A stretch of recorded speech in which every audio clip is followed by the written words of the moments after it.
Hello and welcome to the Music Scout podcast with myself, Lewis Fisher, and welcome to this very special interview we have for you today. We have Kev Minney, who is back on the podcast. I believe, and we mentioned this in the interview, that he came on for the very first interview, and I cannot remember if that is correct, but I know that it was one of the early ones, and he's back with a new album. And as well as that, that's going to be out in the autumn, which is going to be called Modern Stories. And as well as that, we're going to be talking about his latest single, which is out today, the day of the release of this episode. And it's called God is an Algorithm. And it's certainly an interesting concept. I really like the song. It's got a really nice warm depth and tone to it. And you're going to be hearing that song at the end of the interview, at the very end of this podcast episode. As well as that, you're going to be hearing right now an old song. I say an old, it's from his most recent album, and that's going to be Chaos in the Sky. It's one of my favourites from his previous album, which is called Stories of the Sky. And I'm going to hand you over to previous Lewis and Kev as well for the interview. Do enjoy, folks, and I will speak to you very soon. She wakes up in the morning, something's on her mind. The weight of the world that you carry, girl of mine. Dressing for the day, there goes in your eyes. As you leave the house, I barely hear you say goodbye. When do I offer my hand? I hope you know I'll always be here. There's chaos in the sky, been taken over, but something that happened like years ago, frozen in time, was everything changes. Don't fall behind, I want you to know, I want you to grow. The day is nearly over, as the evening's drawing near. I've seen your tears dry, I've seen them disappear. Anytime you fall, anytime that you're down, you have to find the strength inside. I know how you feel, I know how you wanna. Don't look back. There's chaos in the sky, we're taking over, but something that happened like years ago, frozen in time, was everything changes. Don't fall behind, I want you to know. There's chaos in the sky, been taken over, but something that happened like years ago, frozen in time, was everything changes.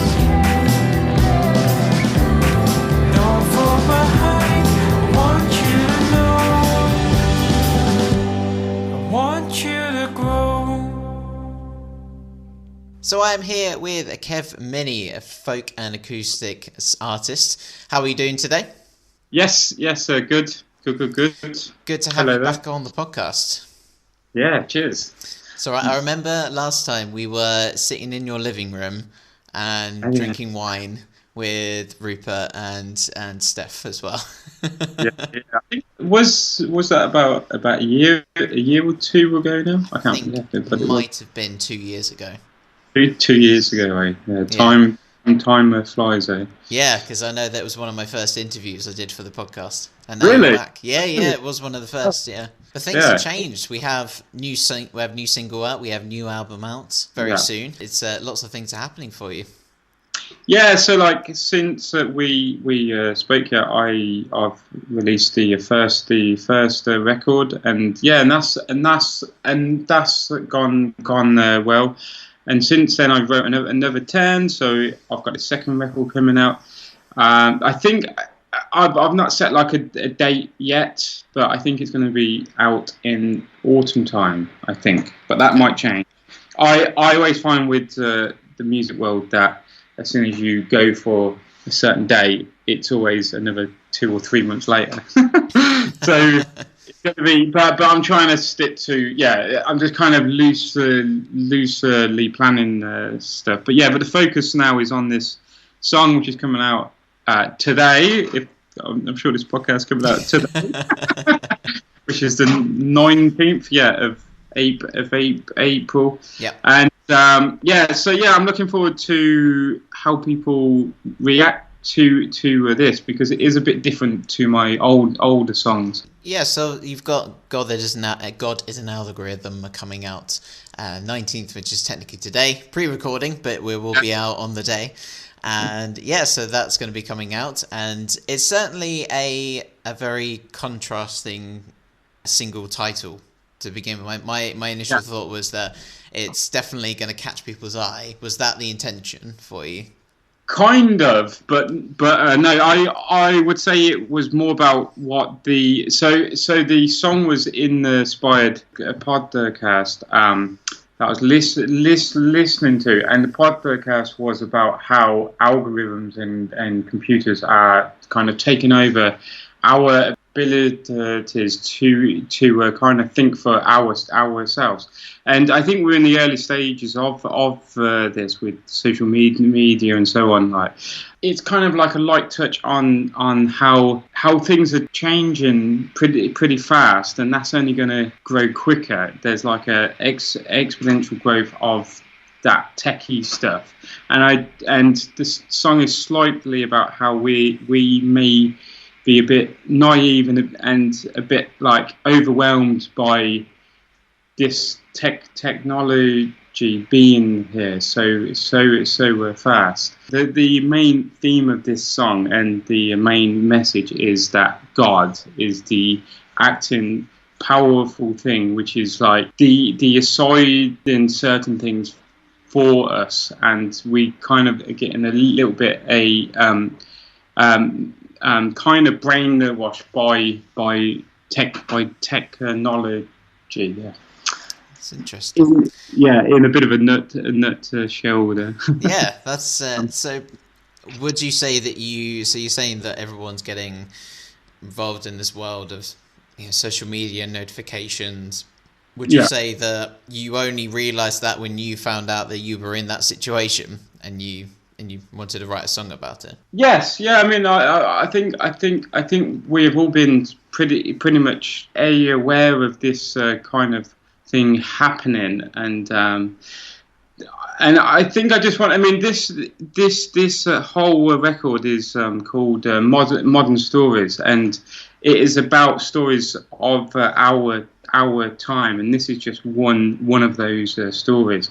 And I wanted to at least capture one song which is about this subject, and as soon as I came up with that title line, I just thought that would make a decent song. So yeah. Okay, it's certainly an interesting concept. I think we can tie it back into latest news with the black hole as such. Yes. And we are sort of taken back to this whole black hole. And it's funny how you got more retro things coming back and meaning more in a way. So, for example, last night, I haven't seen it yet, but the latest Game of Thrones series, I don't know if you've been watching it. I'm going to see it tonight, yeah. Yeah, I'm seeing it tonight as well. It's always been associated with, when it was on TV last night, 2 a.m. in the UK for us, that it was the only time that we're going to watch TV all together again. Okay. Sort of like that retro feel to it, when it's always been around, but it just feels like times are changing too much. that we're not even watching TV altogether with like episodes and series and things like that, which I thought was quite interesting. That binge watching has become a thing where all watching it after 1 week after another seems way too long now. Even small things like that just seem retro now. Yeah, I think so, and especially when we watch something on TV, or if we watch a film and then we may check our phones and so on. So I think our attentions are kind of a bit shorter, but yeah, I think it's just early days though, and I'm sure that we will move past this stage. I would say too. I would say that this song is not like a whole negative thing about algorithms, like what you just mentioned there about the black hole thing. I mean, it was algorithms which allowed us to take a photo which was millions of light years away. So I think there's a lot of positive things too. It's just more of a message that this is the thing that is in our present time and going to be more so in our future time too. Okay, yeah, definitely. I think, yeah, it's certainly it's certainly a talkable topic. I think we've definitely generated a couple of topics there. Positive and negative. So it's definitely caught my attention, because when you first announced it was called God Is an Algorithm. I thought, well, that's quite an interesting single title. Like Kev's going in a different direction. And then you contacted me about the song, and then to come on the podcast as well. And I think this whole album that will come out is very different to your previous album in a way that the direction you've taken your sound is very different compared to the last album. The last album was a set direction, but I think you've gone in a different direction this time. Yeah, I think it's definitely I think with the first record, there is a kind of space theme. Yeah. There's big, because I was kind of well into and I still am now. I was reading a lot of books about cosmology and so on. But for this second record, I wanted to be careful that I wasn't narrowing the subjects of the songs. I felt like that because the first record was about space, and I was purposely trying to link emotions to metaphors of space. I felt that was a good thing, but it did limit things a bit. So this second record is much more broad, modern stories. I mean, if you're a musician and you're given the themes to write songs about modern stories, you can literally write about anything which happens in modern times.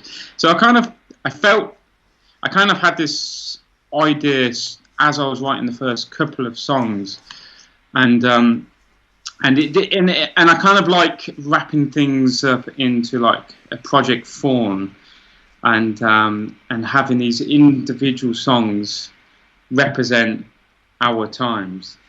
So yeah, this second record, I think it's different in the fact that it's not entirely constricted by a theme.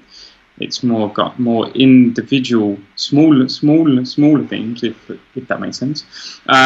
But yeah, and secondly, it's much more folky. The last record, I think, I mean, we were just chatting about drums briefly before we started this, and I think on his second record, I've only got 2 songs with drums on. So I've kind of wanted to go back to more of a stripped down, emotional, folky vibe. Yeah, it's almost like you're relying on your acoustic guitar to provide that sort of percussion element, as well as that you've got the strings and also the backing vocals as well to come together and essentially drive the song itself. You didn't really need drums, but the 2 songs that you do have drums on, they're definitely drums on there. Yeah. You've gone for all or nothing, essentially. Yeah, pretty much. Yeah. I mean, I think they needed a bit. I think as well. I was completely aware of making sure I've got lots of variety there of the songs, and I wanted a couple of upbeat, folky songs. Yeah. I do think that it gives the album an extra lease of life, as it were. Sort of gives something different halfway through as well. I think I think you've got A Way Out, which is number 5, and then I think it's Good Friends, or am I Good wrong? Friends. I can't remember what track that is. Maybe track number 7. 7. Yeah. So it's a nice middle ground to have, and you sort of get used to your style if no one's ever heard you before, and then sort of introduce this new element into it. I listened to Feeling Fine, and it definitely reminded me of a Jamie Lawson track back in his early days. It definitely gave a pop vibe as well. So I remember in your old album, the Stories of the Sky, right here. I was trying to look for it. I was like, I know it's here somewhere. You were going for it was always going to be a folk album, but Jag, the producer, wanted to implement a few pop elements in there, and I think he's definitely carried that through into this album as well.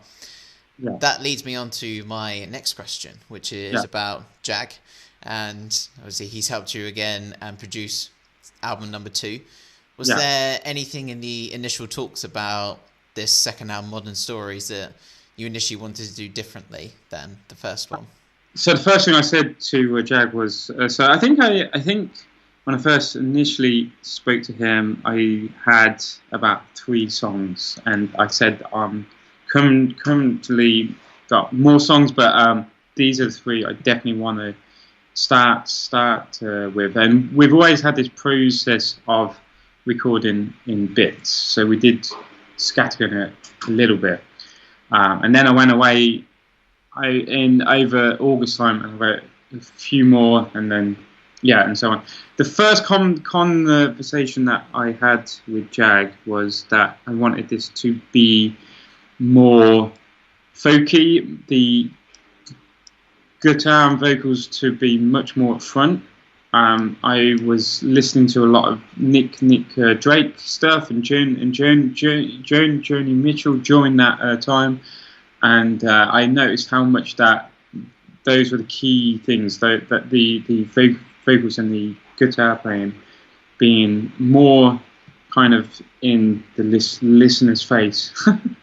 And so I kind of wanted that approach, and more so that the listener could hear more emotion, I guess, even if there was any kind of noises of strings or breath and that type of thing. So I wanted it to have more of a organic feel.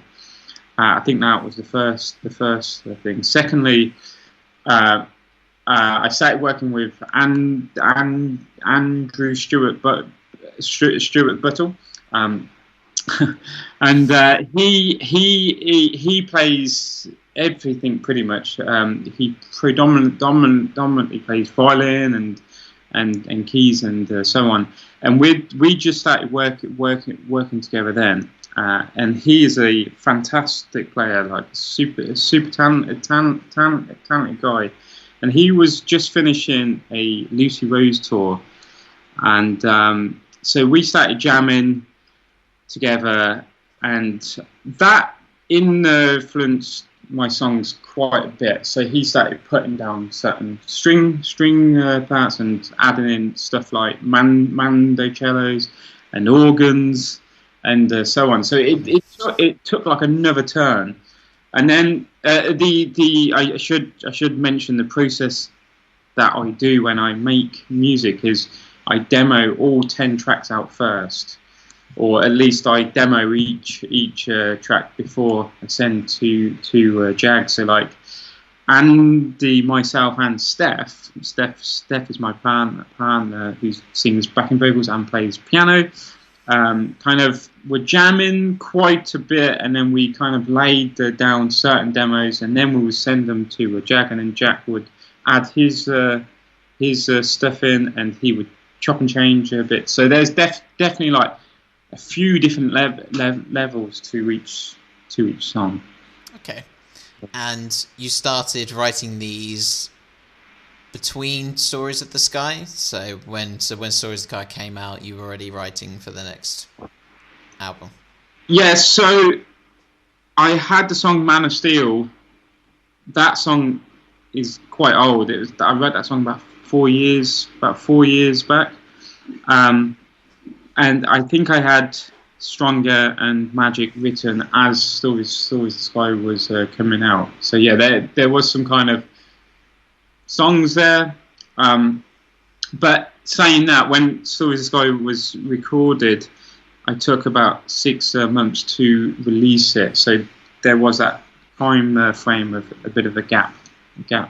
So yeah, definitely had some songs before the main writing process, which I think is an entirely normal thing that a lot of artists do, where they end up with old, current and future songs. Yeah. And did you ever think the Man of Steel was going to make it on Stories of the Sky, or was it not quite right? So the reason why it didn't was because of the space thing. And funny enough, now looking at Man of Steel, like the Superman metaphor, it kind of is quite spacey. So I think I missed a trick there. But I felt like it definitely feels really good in this record, and it feels good. And just briefly on that song. That song's about a friend of mine who randomly got beat up. He got mugged in a street, and it was really horrid thing where he had his head pretty much smashed in, and we visited him, me and Steph, in hospital 3 weeks after this, and he had spent a week or two in a coma, and it was super serious. He then had metal plates put in both sides of his skull, and the song. So after Steph and I visited him, I kind of went home and I was pretty shocked by what happened, and I wrote the song, and I mostly wrote the song because of how positive and brave that he was during that, and he was like still like sitting up in this hospital bed, still playing music and still chatting about footy and so on, and he just wanted to just get on with his life. So that song fits quite nicely in this record because it's a story. It's a personal story of his and a personal story of mine. But it's about positivity. It's about being brave, and it's about overcoming stuff when, as we all know that life can throw anything towards us. Yeah, definitely. That's an incredible story. Yeah, and hopefully in the future, when people listen to Man of Steel, they can link it back to this story. I certainly will. The next time I listen to it, I'm gonna link it back, and right. Definitely will be an influence. So, picking up on some of your influences. So I remember you said that you listened to Nick Drake. And obviously in this album, you had a couple of influences for Nick Drake. So the Pink Moon, for example. Were there any other influences for the next album? And did you drop any hints in at all? I would say, let me think. I would say I was listening to a bit of John Martin, and I think I wouldn't say that they were direct. I would say that I was definitely listening to a lot more folky stuff, as I always do. I've been listening to a lot of those classic acts still. I still listen to the Beatles and John Martin and Nick Drake and Nick Cave a fair bit of. But I wouldn't say that they directly inspired any of the writing. It was just more. I wanted more of a message of an organic story told more than anything else. Okay.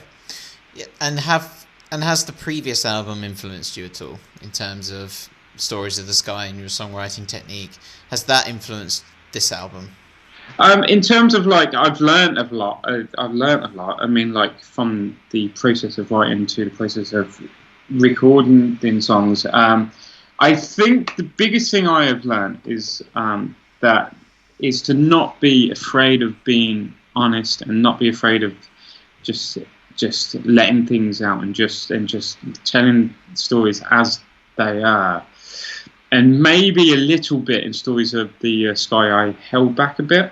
Okay. And especially when you can coat things in a theme. So, like, Stories of the Sky has this space theme, and it's easy to kind of use. Like, for example, Dark Stars is about love. It's about a relationship finishing, having a bit of a cry, and then finding someone else and starting something new. So it is essentially a love song. Yeah. But it's easy to coat it when you've got a metaphor there of stars and planets and so on. It works so well. And that's what you wanted to do in this album, was to create a metaphor in a song. But more so, I wanted to just be very raw with it, but also having an interest there, i.e., a story and stuff. Okay. And were there any songs that took a long time to write? Were you struggling with any of them? Let me think. I felt like I probably wrote 15 songs and chose 10. So okay. I think the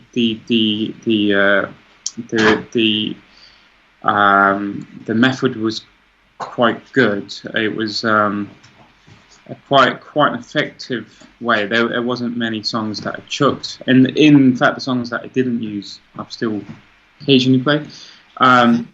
Songs I struggled with. Modern Stories was quite hard. Was quite a difficult one. I co-wrote that song with my partner Steph. So I kind of felt that and that was influenced by a BBC show about people being in debt, and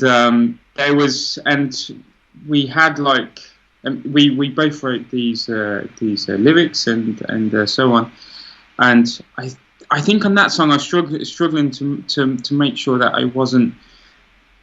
that the point I was trying to make was quite fair, if that makes sense. Yeah. So I took a fair bit of time adjusting certain words and certain lyrics, and I did have a whole mid-8 for that song, which just didn't work, and then we chucked it away, and then Andy and Jag came up with this really creative instrumental bit where they use loads of bits of effects and guitars and so on. I think with any record there's always going to be some songs which are going to be written really fast, and some songs which are going to be written really slow. You mentioned about Steph co-writing with you some of the songs. Was that the only one that she co-wrote, or were there others? There were two. So Modern Stories and Natural Disasters. That song was written when we was in Italy. And funny enough, another story. Yep. A couple of weeks after that was written, when we left. So Steph's hometown is a place called Genova in Italy. And when we came back 2 weeks later, I'm not sure if you remember the news, but a bridge collapsed there. Yes, yeah. Yeah, and it was it was a massive story because it was such a tragic story. So we co-wrote those two songs, and those two songs are very natural disasters. Is about how we have to deal with those kind of scenarios. Yeah. So that's quite a bleak song. And Modern Stories is about it's a general song of people struggling with debt and money and surviving in a society where it's quite hard to rent and buy and so on. So two very negative songs there. Well, there's definitely more positive songs. So I'm definitely made a conscious effort for this album to be balanced emotionally. But then that's the same on Stories of the Sky though, because Can You Feel It Too, which was not necessarily a very negative song, but it was definitely one that you wanted people to think about global warming. Yeah, that song, that was a song on climate change and global warming, and it was just about the emotive feeling of can you feel that there's a change here. Yeah, and that's I've got it next to me now. Oh, no. And, Just Another Day, I think so that's obviously going through the same day over and over again. That song was about me being like feeling pretty bored really, and like it was a Tuesday I wrote that song, and I was just feeling a bit crappy and a bit down, and I was like, this day is really shit, and I just couldn't really think of anything to make me feel better. So that day was about living in a monotonous kind of way, i.e. our daily habits need to break. And that was a reminder to myself to change any habits which are formed. Yeah. Stories of the Sky, out now. Yeah.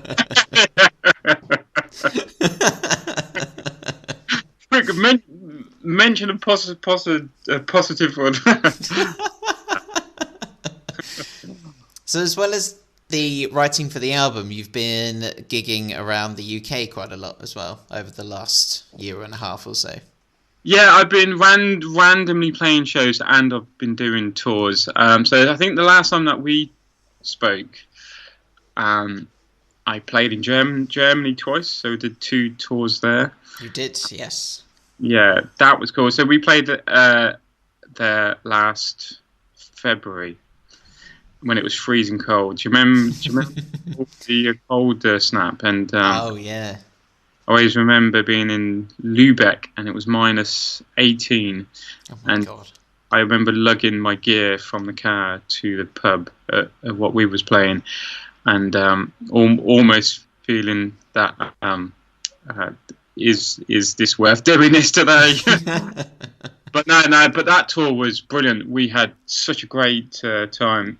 So the first week was in the north. We travelled from Cologne up to Bremen to Hamburg to Lübeck and then down to Berlin. And that week was the freezing cold week. We just didn't expect it to be that cold. Yeah. That was great, and we had such a great time. We played a lot of house shows. I'm sure a lot of folk artists now play these, but we got on really well with the people there, and we seemed to, and people seemed to enjoy the music, and then we travel south. So we been to Germany twice, the UK 3 or 4 times on the tours and various gigs.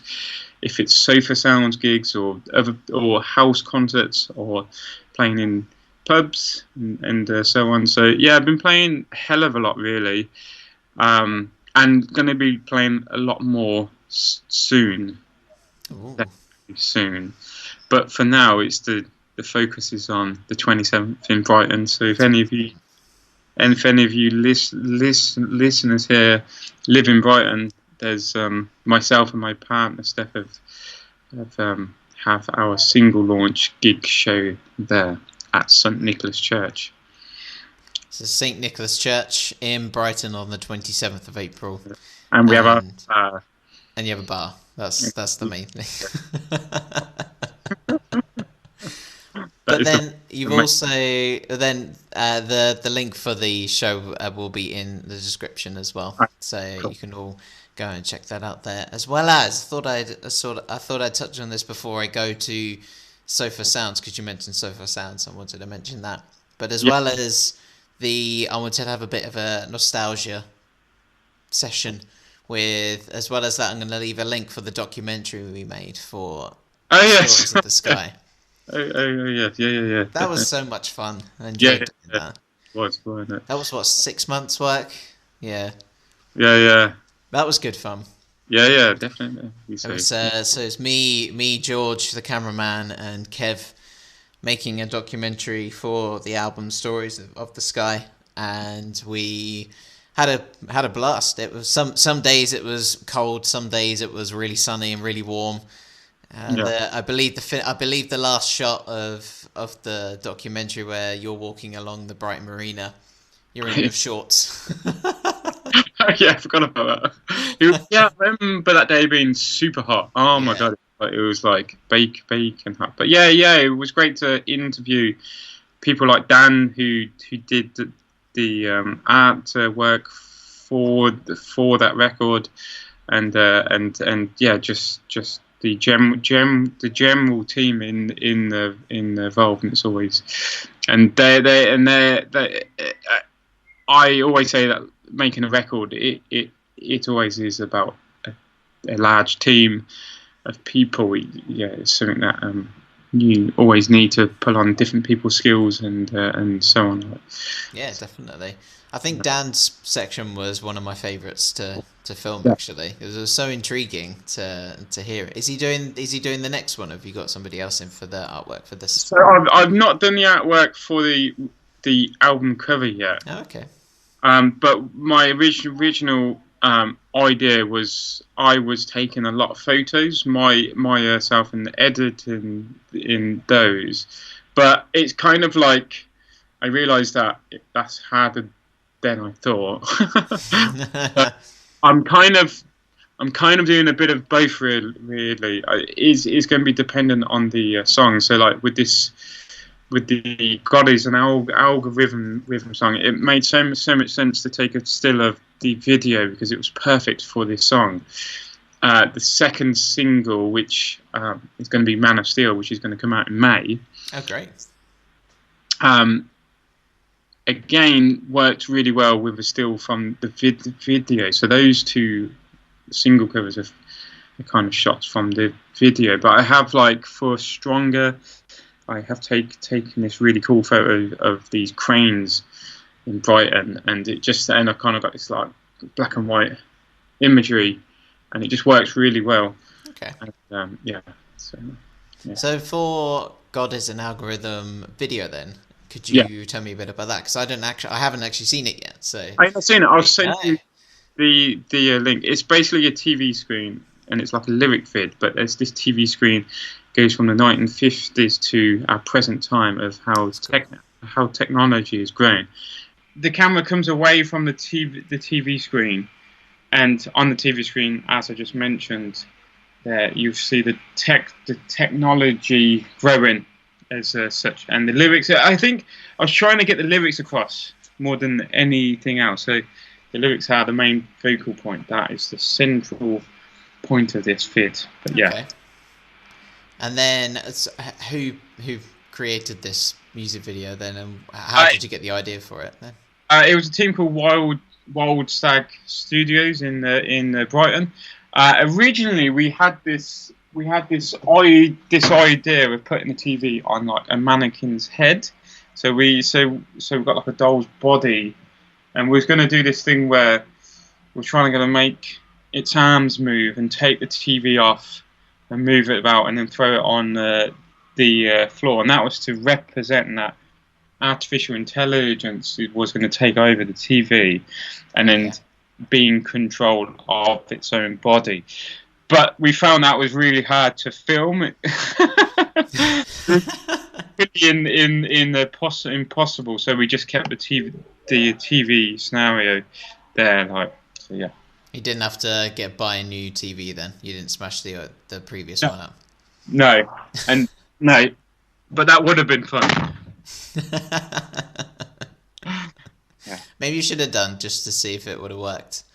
Like, can we smash this TV? And then sort of 2 weeks later, we didn't need to use that scene. Shame. So moving back to the gigs then, you've got a lot of gigs that you've played over the previous year or so has been from Sofa Sounds. How beneficial has the company been for you and Steph as musicians? Really good, really, really good. I think I've played 14 Sofa Sounds, or 30. And the reason why they're so good is they always bring a big crowd, and they bring an environment that suits our kind of music. Yeah. So if it's like acoustic or folk or pop or whatever, really, it suits it. And I think audiences now, to be frank, like to watch artists who do shorter sets. Yeah. I've certainly watched a lot of artists do long sets, and it's really, really difficult to keep people's attention. In fact, the advice I would give to any artist is go for quality of songs and do much shorter sets and leave people wanting more. And in the Sofa Sounds format, you do play super short sets. It's only 4 or 5 songs. Oh, right. But I can deal with that. I quite like that because I can play 4 or 5 of my best songs, and then you're giving the audience a taste of your music, and then therefore, and it's probably a good idea to open different around that gig. And if they want to go and see more, they can. Yeah. So it works. It works great. It's a bit of a genius thing, really. And I think that's happened a few times with me. I think as a band who I've seen two times now, Black Foxes, and they only play for an hour, and I think, how's that it? But then it does leave me wanting more, and I went to go see them again, and they only play for 45 minutes the next time, and it just makes you want to. You just want to listen to them more and go to more gigs or listen to them, buy their album and support them. And it's insane. I've not really had that feeling where I wanted more from a gig. Yeah. Normally I'm satisfied. Usually it's like an hour and a half. I'm like, yep, great. I'm done. Yeah. But then a couple of people like Springsteen can happily play for 4 hours and still captivate an audience. Yeah. I think it's definitely more of a newer thing. But then that links back to everyone just releasing singles. Yeah. I think it's kind of the way the music world works a bit now. Yeah, but I think people like Bruce. I think he. I mean, he's so good. Yeah. and so experienced. It takes decades to get that good. That's like an extreme level of good. To be able to hold people's attention for that long. I think there's only a few artists, in my opinion, who can do that, especially for 3 or 4 hours long. Hi, Steph. Hey. I'm not sure. You want a pod? Oh. No. Hey, this is Steph. Hi. You alright? Yeah, good. How are you? Yeah, good, thank you. I was saying at the beginning, it was you guys were one of the first interviews that I had on the podcast, and I remember we were drinking red wine in your living room. And you got really drunk. Did I? Oh, yeah. Oh, did I lose my modesty? I think. I think I remember. Was it Rupert? It was Rupert who did something, and I can't remember what you did. He's always doing things. Rupert's dog. Yeah. Yeah, Rupert's the dog, yeah. Lewis. Yeah, Rupert is a very... Oh, look, he's here. Yeah. Talk with the devil. Oh, I just banged my chin against his head. Rupert is a very playful... Oh, hey.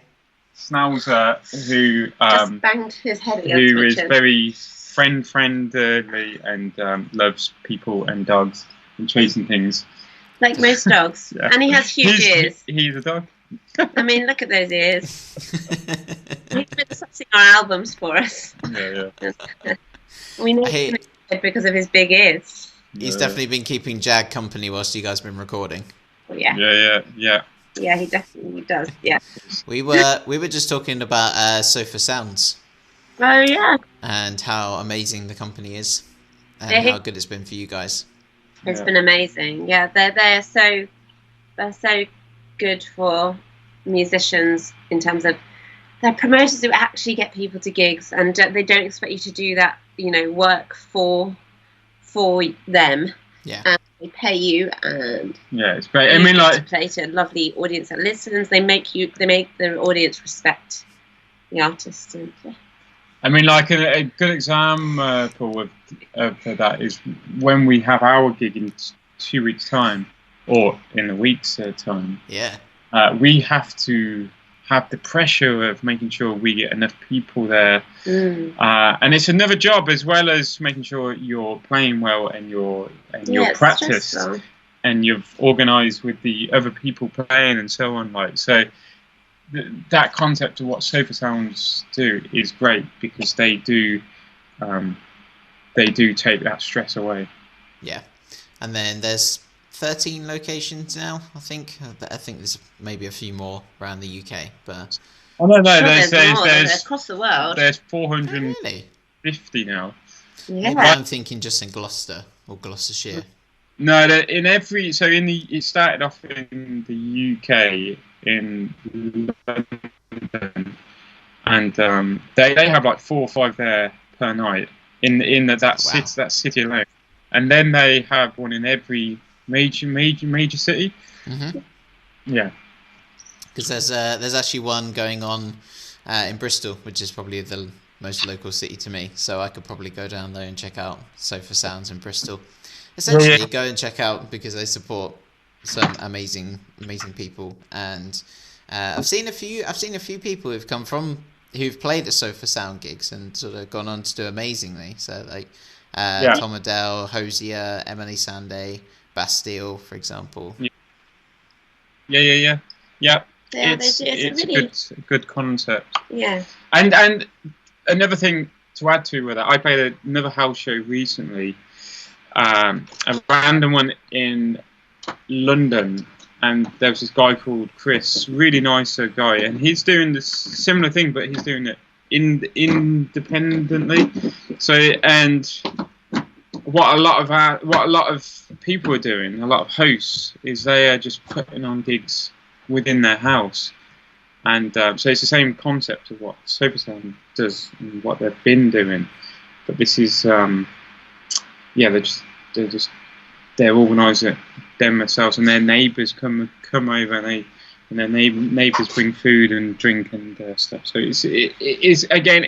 I guess it's like there's a community-driven thing there. There's a rebellion against the technology separating us.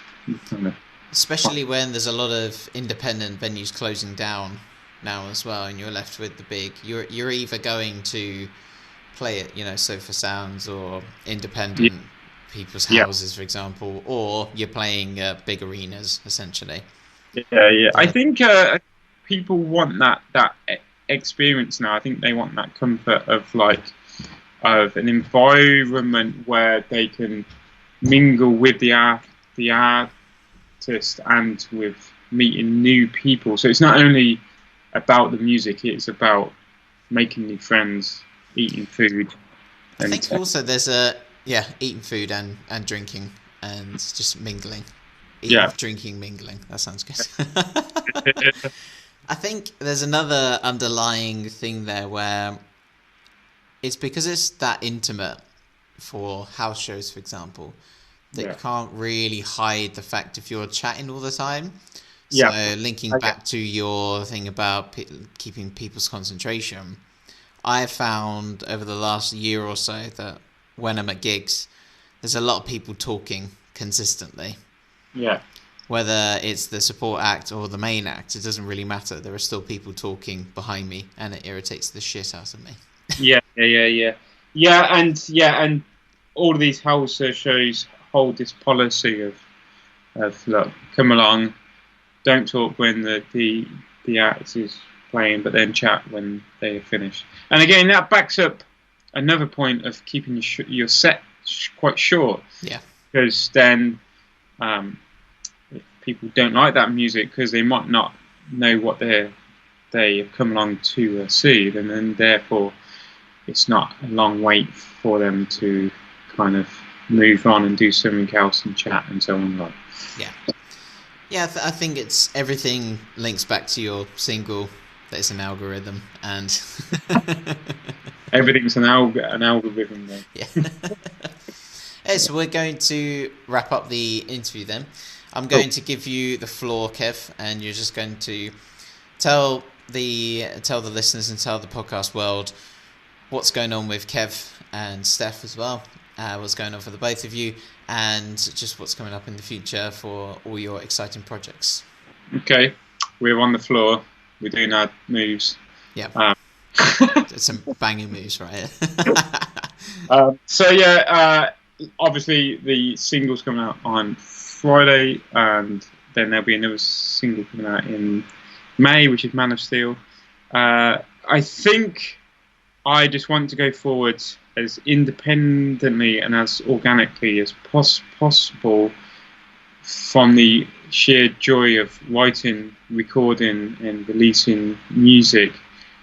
And I'm now luckily able to do this pretty much from home. Me, Steph and I, we both teach music and we run a choir and we do music as a full-time thing. So we set our life up so we can just make music. We love creating music for the sake of it. So I think going forward, we're just going to keep writing. We're going to keep releasing songs, and we're going to keep playing shows. So if you want to come along, just find. So I'm sure Lewis will put these links up. But just find us there, and we hope you enjoy it. And that's about it, really. Yeah, I'll put all of the links to the website, so when you're on tour again, people can check it out and come to the shows, as well as check out Stories of the Sky, which is already out. And then Modern Stories is out this autumn, as well as by May you'll have 2 singles out as well. So it's all very exciting. Cool. Thank you very much, Kev, for joining me today. Any time. Yeah, and hopefully we'll get you back on in the autumn, and we can have a chat about how all the future plans for Stories. Stories of the Sky? No, for Modern for Modern Stories. That's Stories. Cheers, Kev. Yeah, cool. See you soon. A moment in a day, I never thought that we shared.